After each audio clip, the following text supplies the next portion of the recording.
Vamos a continuar. Vamos a dejar que se acaban de conectar sus compañeros, faltan por ahí algunos tal vez, pero vamos a aprovechar el tiempo, vamos a continuar. Muchachos, de lo que hemos visto hasta ahorita, ¿alguna duda, alguna pregunta, algún comentario? No, profesor. Bien, gracias. Hasta ahorita lo que No, hemos, maestro. gracias. Lo que hemos revisado hasta ahorita es este concepto de las cantidades escalares y vectoriales para que practiquemos un poquito esto y apliquemos, aprendamos a diferenciar las cantidades vectoriales o escalares. Bueno, aquí del lado derecho tengo algunos ejemplos. Por ejemplo, aquí tengo la velocidad. Este circulito con esta agujita me habla de la velocidad, en este caso una velocidad de internet, aunque está dibujado como si fuera un velocímetro de un coche, por ejemplo. Pero aquí cuando hablamos de velocidad, muchachos, nosotros podemos hablar, en este caso de esa velocidad de internet, de una velocidad de subida, cuando vamos a subir datos o vamos a subir un archivo, hay una cierta velocidad. Y es diferente a una velocidad de bajada, es decir, cuando nosotros nos conectamos a una página web o descargamos algo de la web a través de internet, tenemos una velocidad diferente, pero siempre hacemos referencia a una cantidad y a una dirección, o subimos o bajamos de la red. Aquí abajo, en esta línea punteada, en esta segunda imagen, lo que tenemos es una imagen que me representa el desplazamiento de un cuerpo. Pero finalmente lo que me dice es que este cuerpo se movió desde un punto A hasta un punto B. Lo que hizo fue desplazarse, todo esto que está marcado con esta flecha negra, esto precisamente será el desplazamiento de ese cuerpo. Y este desplazamiento es un vector, se representa por medio de esta flechita y tiene ciertas características, tiene una magnitud, tiene una dirección, tiene un sentido, que son las características que vimos antes. Y acá finalmente la última imagen, muchachos, en la de abajo, tenemos un cuerpo, un bloque que representa un algo, cualquier cosa puede ser eso, que está sobre una superficie y ahí están mostradas dos fuerzas que están aplicadas sobre este cuerpo. Una de ellas es el peso de este cuerpo, producto de la masa de este cuerpo por la aceleración de la gravedad. Este cuerpo desde luego tiene una masa, tiene una cantidad de materia. Y la otra es una fuerza que aplica esta superficie sobre este cuerpo. Entonces, se dan cuenta, las dos están representadas por un vector, porque las dos son cantidades vectoriales. El peso, que es este producto de la masa por la gravedad, y esta fuerza que se llama fuerza normal y que vamos a estar utilizando en este curso, también es una cantidad vectorial y por eso están representadas con estos vectores. Entonces, para eso nos sirven estos vectores, muchachos, para representar estas cantidades vectoriales y para operarlas en su momento, para poderlas sumar, multiplicar o dividir según se requiera, según lo requiera el tipo de problema. Entonces, hasta aquí, muchachos, cantidades físicas, escalares y vectoriales. Tengo una actividad ya propuesta que ya seguramente les apareció ahí en su classroom para que identifiquen cantidades físicas, vectoriales y escalares. Entonces, antes de pasar a la siguiente, preguntas, comentarios. ¿No? Alguien que me confirme si me escucharon. Sí, se Sí, escucha. profe, sí lo escuchamos. Escuchamos. Gracias. Vamos entonces, sigo recibiendo a sus compañeros.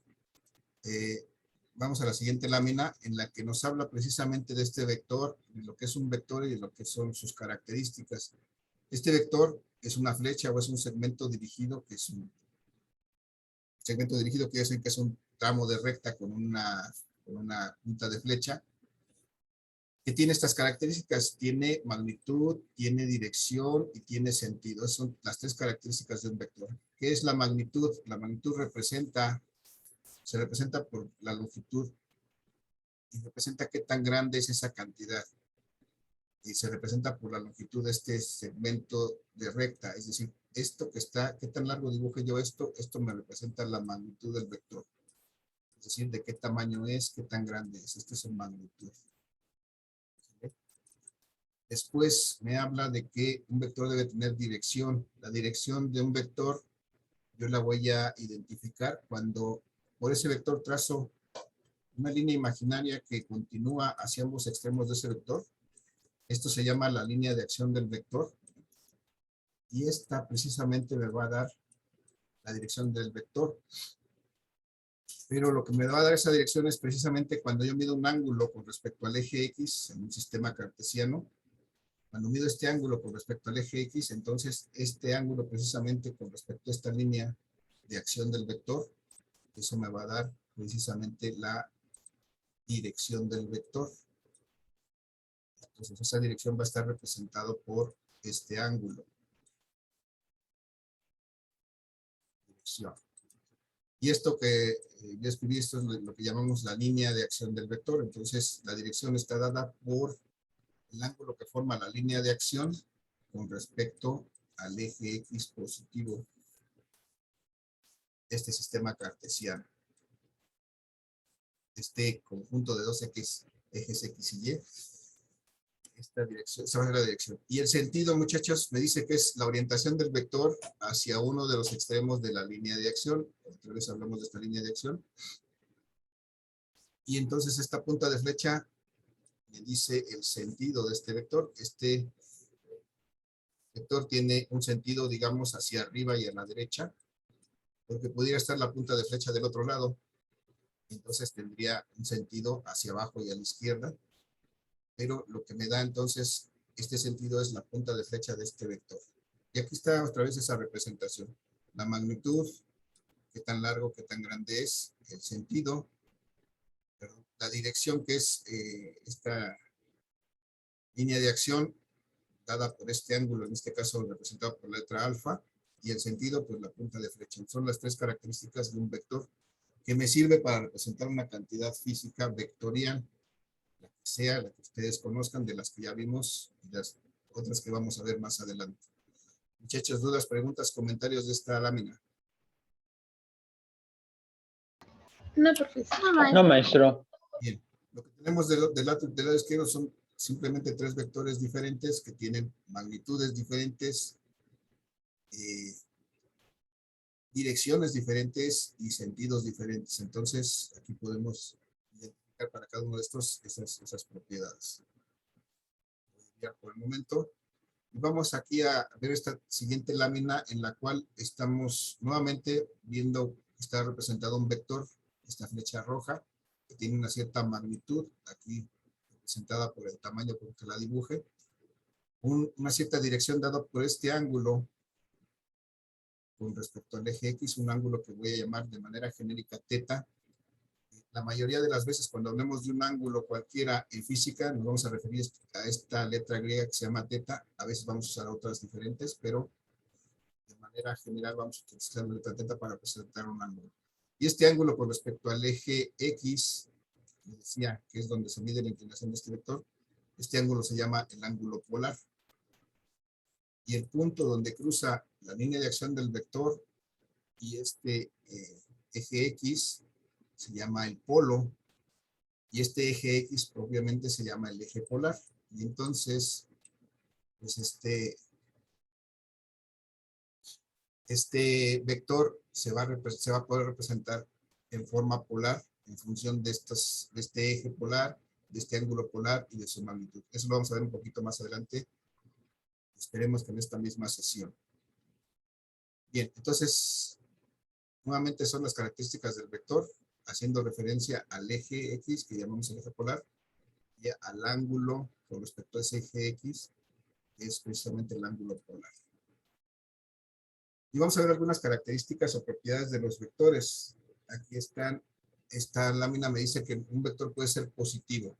Un vector es positivo cuando su sentido y dirección corresponde al ángulo polar. Tenemos aquí este vector B, que tiene esta inclinación de este ángulo teta, y entonces si vemos este vector B y este ángulo están del mismo lado, y entonces es un vector positivo. Dice su sentido y dirección corresponden al ángulo polar, su sentido que es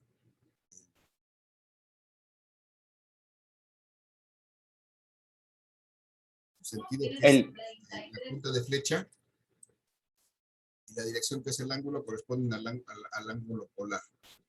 Cuando un vector es negativo, muchachos, su dirección corresponde al ángulo polar, pero su sentido no, su sentido es contrario aquí. Su dirección es la línea de acción del vector, esta línea que prolongamos hacia los dos extremos. En este caso está del mismo lado del ángulo polar, pero en este caso vemos que el ángulo polar está aquí, pero la flecha que me da el sentido está al contrario, entonces ya no corresponde con el ángulo polar, entonces es cuando decimos que un vector es negativo. Y bueno, aquí solamente habría que diferenciar si está en la misma dirección del ángulo, pues es positivo, si está el sentido de este vector al contrario, es un vector negativo. Luego lo vamos a retomar, pero ahorita nada más tómenlo como concepto, que hay vectores positivos o negativos. Y también hay vectores iguales, o sea, vectores que tienen la misma magnitud, la misma dirección y el mismo sentido. Se deben de cumplir estas tres cosas para que digamos que un vector es igual a otro. Dos vectores pueden ser iguales siempre que tengan los dos la misma magnitud, la misma dirección y el mismo sentido, como estos dos que están representados aquí. Aparentemente son del mismo tamaño, tienen la misma línea de acción porque están en líneas paralelas que no se van a cruzar nunca, pero que eso me dice que tienen la misma dirección dada por este ángulo θ que está marcado aquí. Y además tienen el mismo sentido porque los dos van hacia arriba y hacia la derecha. Entonces, si esas tres características se combinan, pues podemos decir que tenemos vectores que son iguales. Es una otra característica que pueden tener, en este caso, un par de vectores. Muchachos, preguntas, dudas, comentarios. Muchachos, ¿no? No, maestro. No. Continúo avanzando, gracias. Lo que tengo aquí casi no se ve, esta lámina se ve medio feíta. Más como ya la rayé. Pero bueno, vamos a tratar, voy a rayar sobre rayado. Esta lámina me habla precisamente de otras propiedades, y más bien son propiedades que pueden tener los vectores. Los vectores pueden ser libres, me dice la primera columna, pueden ser libres. Un vector se dice que es libre cuando se traslada, dice, paralelamente sin cambiar su efecto. Este vectorcito que tengo aquí lo voy a palomear. Este se puede trasladar paralelamente y ponerse en la posición que está aquí después. Mientras no cambie su inclinación, entonces lo puedo trasladar de forma paralela y entonces tiene su mismo efecto, aunque esté en una o en otra posición. Esto es, por eso se dice que los vectores son libres, porque se pueden trasladar paralelamente sin que cambien su efecto. Por otra parte, tenemos vectores que pueden ser simétricos. ¿Qué me dice que es un vector simétrico? Pues es un vector que tiene una misma dirección y una misma magnitud, pero tiene un sentido contrario. Aquí voy a resaltar, voy a escribir este primer vector. Tengo un vector aquí, con esta línea de acción. Y entonces tiene esta dirección que es el ángulo θ. Esa es la dirección de mi vector que acabo de resaltar. Y entonces, si yo tuviera otro vector en la misma dirección, es decir, sobre la misma línea de acción, pero que ahora tuviera un sentido contrario, como es este que está aquí, entonces puedo decir que este vector es simétrico a este vector. ¿Cuál es la característica? Pues entonces ahora este vector es un vector negativo, como habíamos visto antes, y además está girado 180 grados con respecto al primero. Entonces, tiene la misma magnitud, dado por su tamaño, tiene la misma dirección, dado por esta línea de acción, pero tiene un sentido contrario, porque ahora este vector va hacia abajo, al contrario de este vector que originalmente iba hacia arriba. Entonces, por eso que se dice que es simétrico. Es el concepto del vector simétrico. Y hay vectores colineales, muchachos. Esto sí es una propiedad interesante porque nos va a servir más adelante para poder sumar vectores. La característica de los vectores colineales es que están en la misma línea de acción, es decir, todos estos vectores, voy a repasarlos. Este vector 1 está aquí en esta línea de acción, tiene este sentido hacia arriba. Este vector 2 está en la misma línea de acción, pero tiene un sentido hacia abajo. Este vector 3 está en la misma línea de acción, pero tiene una dirección hacia arriba. Entonces, estos tres vectores se consideran que son vectores colineales, porque todos están sobre esta misma línea de acción, que es esta línea punteada, que puedo prolongar hacia sus dos extremos. Eso me dice que tienen el mismo ángulo con respecto al eje X. Entonces, estos son vectores colineales, que tienen la misma línea de acción. Bien, luego dice, me habla de vectores paralelos. Se habla de vectores paralelos cuando se pueden dibujar en líneas de acción paralelas, líneas de acción que si las prolongamos infinitamente hacia ambos extremos nunca se van a tocar. Eso quiere decir que sean paralelas, son líneas que nunca se van a tocar. Y estos vectores entonces, este vector 1 es paralelo a este vector 2, simplemente porque están dibujados o representados en dos líneas paralelas. Estos vectores ya también son paralelos. Aunque tienen magnitudes diferentes, tienen tamaños diferentes, pues yo puedo considerar que son vectores paralelos, porque van en líneas de acción paralelas. Después, muchachos, estos vectores, tenemos vectores concurrentes. ¿Cuál es la característica de estos vectores concurrentes? Pues que sus líneas de acción dice que se cruzan en un punto dado, en algún punto. Tengo aquí varios vectores, tengo un montón aquí. Primero tengo aquí un vector 1 que está sobre esta línea de acción. Tengo por aquí un vector 2 que casi no se ve, es este. Tiene su línea de acción. Puedo dibujar. Tengo un vector 3 por aquí. Voy a resaltar en rojo, que tiene esta línea de acción.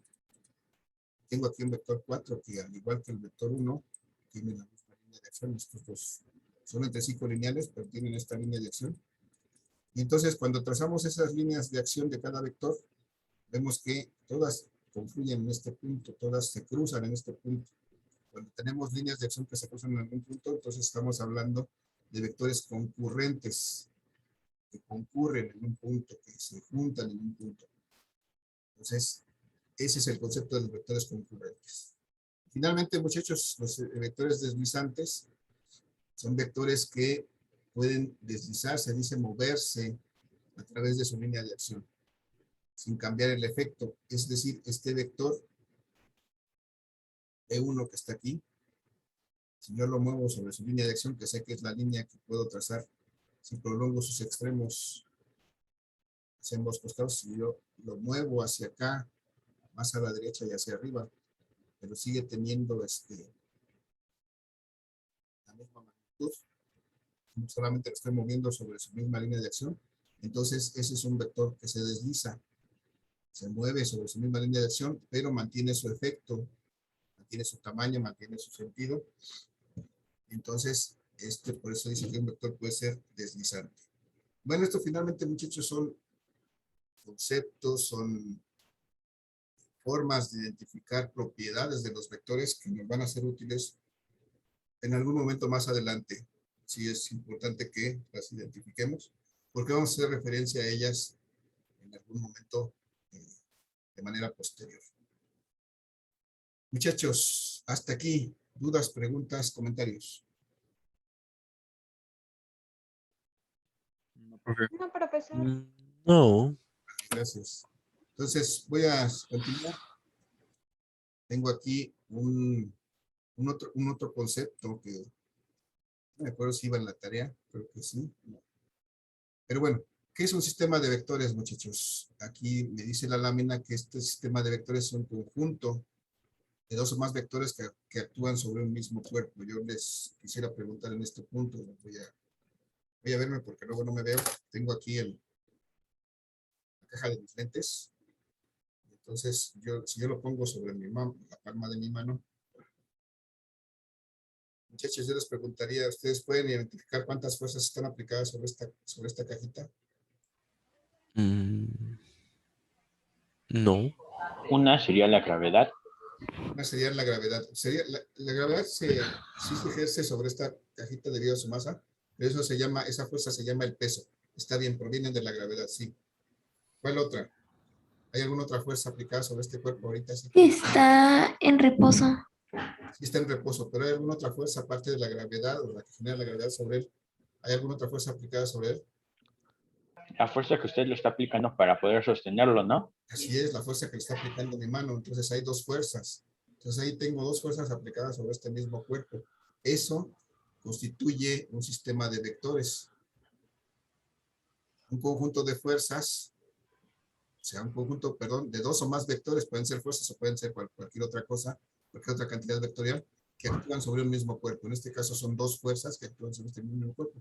Si yo represento esas fuerzas, entonces tendré un sistema de vectores. Entonces tendría, por ejemplo, tendría lo mismo que teníamos al principio. Si esto representa la caja de mis lentes y esta representa mi mano, pues aquí tendría dos fuerzas. Primero, el peso de esta cajita, que es precisamente tiene que ver con la gravedad, es el producto de la masa por la gravedad. Y además la fuerza que está aplicando mi mano, que es una fuerza contraria, llamamos la fuerza normal, que es la fuerza que aplica cualquier superficie sobre un cuerpo que está posado sobre esa superficie, que está colocado sobre esa superficie. Entonces esta es la que aplicaría mi mano. Ya tengo ahí dos vectores aplicados sobre este mismo cuerpo. Entonces estos dos vectores forman un sistema de vectores. ¿Vale? Y entonces, características de este sistema de vectores es que poseen una resultante, es decir, yo puedo encontrar un vector a partir de estos dos que sustituye a todos los vectores y tiene el mismo efecto. Entonces, finalmente esto, si el peso de esta cajita es mayor que lo que le aplica mi mano, pues va a empujar mi mano hacia abajo. Entonces, el resultado de esto va a ser que va a empujar mi mano. Pero si yo le aplico más fuerza que el peso, el resultado va a ser que este cuerpo se eleve. Y entonces la resultante va a ser precisamente en esa dirección. Entonces, esta resultante es una característica de este sistema de vectores. Es un vector que sustituye el efecto de los otros, el conjunto de los otros dos vectores. Vamos a dejarlo ahorita en esta definición. Vamos a ver después, vamos a ver más a detalle cuando hablemos de una resultante de un sistema de vectores. Lo que tenemos que también identificar que existe otro vector que se llama un vector equilibrante. Para un sistema de vectores hay una resultante y hay un equilibrante. Este vector equilibrante es el simétrico de la resultante. Si recortamos de lo que era un simétrico, nos decía que era un vector que tenía la misma magnitud, tenía la misma dirección, pero tenía sentido contrario. Entonces, este equilibrante pues es exactamente igual en tamaño a la resultante, tiene la misma dirección que la resultante, pero tiene sentido contrario. Si, por ejemplo, si esta fuera mi resultante, este vector fuera mi resultante, entonces yo tendría por aquí un vector del mismo tamaño, o sea, de la misma magnitud, de la misma dirección, pero en sentido contrario, este sería mi equilibrante. Es mi vector resultante y mi vector equilibrante. Y eso es lo que me dice nada más este concepto, que es un vector simétrico y que elimina el efecto precisamente de este resultante. Más adelante también lo vamos a retomar. Ahorita solamente me interesa que recordemos un sistema de vectores como un conjunto de dos o más vectores que tiene una resultante que sustituye el efecto de estos dos vectores o más y un equilibrante que es la contraria de esta resultante que elimina el efecto de esta resultante, que es exactamente el mismo vector pero que tiene un sentido contrario. Bien, muchachos, hasta ahí este concepto de sistema de vectores. ¿Dudas, preguntas, comentarios?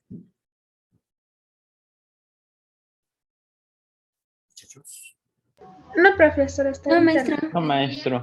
Bien, gracias. Entonces, hasta aquí prácticamente lo que son estos conceptos básicos de vectores. Ustedes algunos ya los leyeron por ahí, ya nos hicieron ahí una tarea con algunas de estas cosas. Y vamos a lo interesante ahora, porque nosotros, nuestro interés en la física en este punto, y de hecho les va a ser útil para todos sus cursos de física, es poder sumar estos vectores. ¿Cómo es posible sumar estos vectores? Es decir, operarlos para encontrar su suma. Es la operación más importante y la más utilizada, aunque también podemos multiplicar vectores, podemos restarlos y podemos dividirlos. la operación más importante y más interesante es la suma de los vectores. Entonces, para sumar vectores yo tengo dos posibilidades. Puedo sumarla por medios gráficos, por métodos gráficos o por métodos analíticos. Hay dos formas de sumar vectores.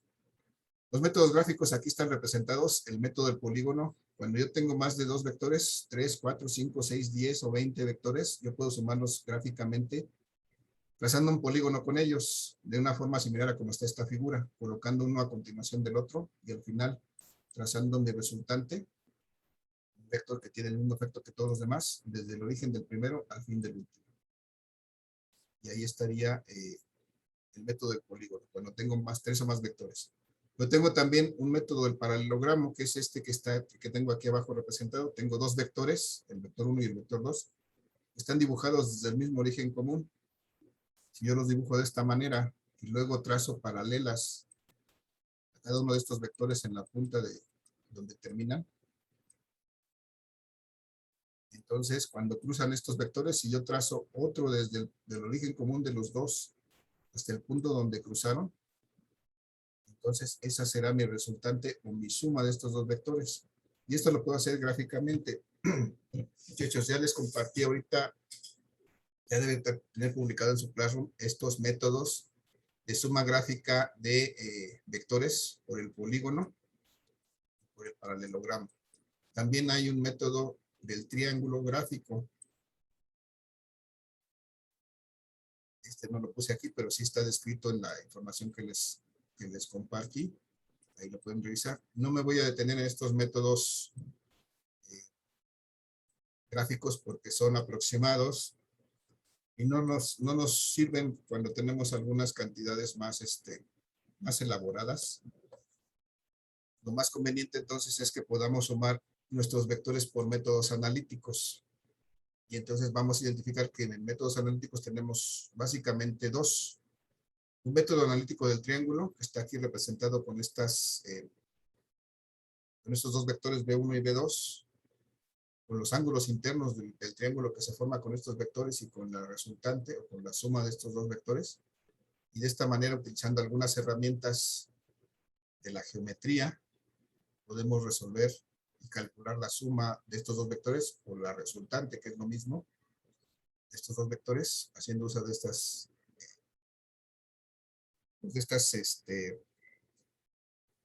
herramientas de la geometría para resolverlo.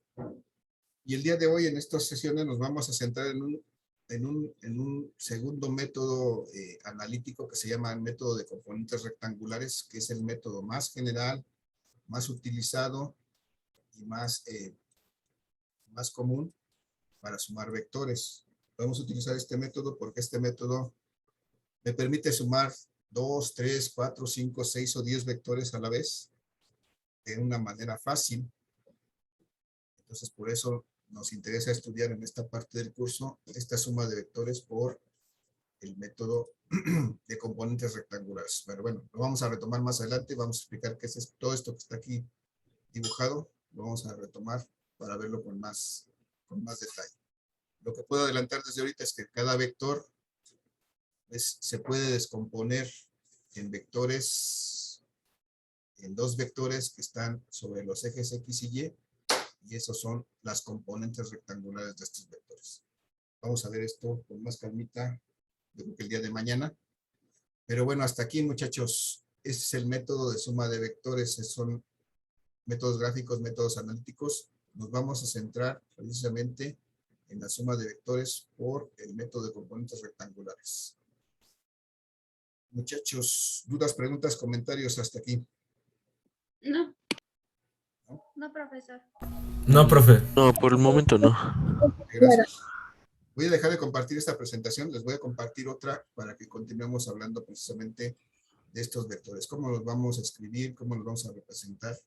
Eso es lo que nos dice la siguiente presentación. Voy a dejar de compartir esto. Permítanme un segundo. Necesito cerrar esta presentación porque luego me da lata.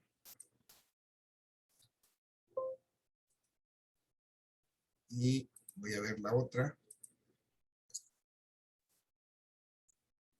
Bien, gracias por la espera. Permítanme tantito. Voy a compartir ahora mi otra presentación. Muchachos, vamos a tener que complementar nuestra sesión del día de hoy con una reconexión una vez que se terminen los 40 minutos de esta sesión. Es decir, vamos a terminar los 9 minutos que nos quedan de la sesión y nos vamos a reconectar nuevamente por algunos minutos más para acabar esta explicación y no dejarlo a medias, por favor. Les aviso de una vez por si se me agota el tiempo y no me doy cuenta. Bien, muchachos, entonces, este no son ustedes son el grupo 3IM7, y hoy no es 8 de septiembre, hoy es 9. Ya está. Entonces, voy a compartir esta presentación donde vamos a hablar precisamente de la suma de vectores. Ya vimos hace unos segundos que pues hay diferentes métodos para sumar vectores. Ahorita vamos como el descuartizador, muchachos, vamos por partes. Aquí están los métodos que ya les hacía yo referencia. El primer método del triángulo, que puede ser analítico o puede ser gráfico. Aquí está la representación de ese método. ¿Qué hago cuando sumo por el método del triángulo? Pues tengo que dibujar mi primer vector, que es este vector rojo. Este vector B1 es el primer vector. Y a continuación, donde termina ese primer vector, dibujo el segundo vector, que es este vector B2, con su magnitud y su dirección bien definida. Y entonces cuando los trazo gráficamente a una cierta escala que me representa el tamaño real de estos vectores, si yo dibujo al final un vector desde el origen del primero hasta el fin del segundo, forma un triángulo. Y entonces, si lo hice a escala, puedo determinar cuánto vale esta resultante o la suma de estos dos vectores. Si mido qué tan grande es este vector, aplico la escala y mido directamente el ángulo, puedo determinar cuánto vale esta resultante. Ese es un método gráfico. Pero también hay un método analítico de este triángulo, lo vamos a ver un poquito más adelante. Ahorita no me detengo en eso. Solamente explico cómo son estos métodos. Rápidamente, el método del paralelogramo consiste en trazar de un punto común, que es este punto que estoy resaltando en rojo. Mi primer vector, mi vector B1, empieza ahí lo trazo. Mi vector B2 también lo trazo a partir de ahí. Son de hecho los mismos vectores que están del lado izquierdo. Si yo los trazo de esta manera y luego trazo paralelas a estos vectores en la punta de cada uno de los vectores, encuentro un punto donde cruzan estas paralelas. Entonces, cuando hago eso, se dan cuenta lo que forma es una figura de 4 lados, en el que de hecho cada par de lados son paralelos. Por eso se dice que este vector es un vector. Denme un segundo, perdón, tengo que contestar una llamada urgente, permítanme.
Perdón, muchachos, por la interrupción, pero era una llamada urgente que estaba yo esperando de un compañero que está enfermo en otro trabajo.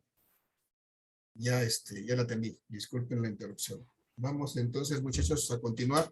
Les decía, estábamos con este método del paralelogramos y entonces si trazamos esos vectores de esta manera, desde el origen común hasta este punto donde cruzan las paralelas, entonces ahí podremos encontrar la resultante o la suma de estos dos vectores por este método del paralelogramo. Y al final tenemos aquí el método del polígono, muchachos, que es, si trazamos los diferentes vectores uno a continuación del otro, aquí como lo vemos, si fueran 4 o 5, pues seguiríamos dibujando los demás vectores, y al final, si trazamos un vector desde el punto inicial del primero hasta el punto final del último, entonces vamos a tener un vector resultante, un vector suma de todos estos vectores. Entonces, este es así a grosso modo la suma de los vectores por el método del polígono, que es un método gráfico también. Pero muchachos, el día de hoy nos interesan los métodos analíticos. Permítanme, déjenme quitar esto. Esto no es... Que esto no debe de ir aquí. Esto lo vamos a hacer como ejercicio ahorita.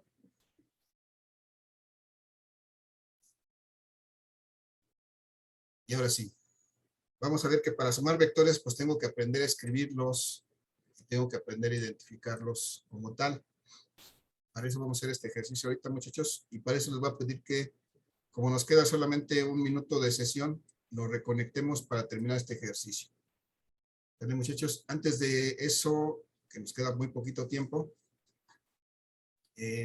pregunto, muchachos, hasta aquí de lo que hemos visto en estos minutos, dudas, preguntas, comentarios, algo que me quieran compartir. No, profe, todo bien. No, vamos bien. No, maestro. Bien, entonces vamos a ver, ahorita ya nomás nos queda 1 minuto de esta sesión. Ya no nos va a dar tiempo a hacer ninguno de estos ejercicios. Nos vamos a reconectar ahorita que termine la sesión, por favor, muchachos. Otros 10, 15 minutitos más para poder hacer este ejercicio y poderlo completar y llevarnos ya la idea de cómo voy a representar un vector, cómo lo voy a escribir, para después poder saber cómo lo voy a sumar y encontrar la resultante de un sistema de vectores. Eso es lo que vamos a hacer en los próximos minutos. Bien, muchachos, nos quedan medio minuto de esta sesión. Les voy a pedir que ahorita que se termine nos reconectemos de manera inmediata y terminemos con este ejercicio ya para terminar la sesión del día de hoy. Entonces, muchachos, los espero en 2 minutitos, que es lo que voy a tener que hacer ahorita, cerrar mi presentación y guardarla y poner la grabación del Zoom. Los veo, muchachos, de nueva cuenta en 2 minutos, por favor, nos reconectamos. Gracias, los espero.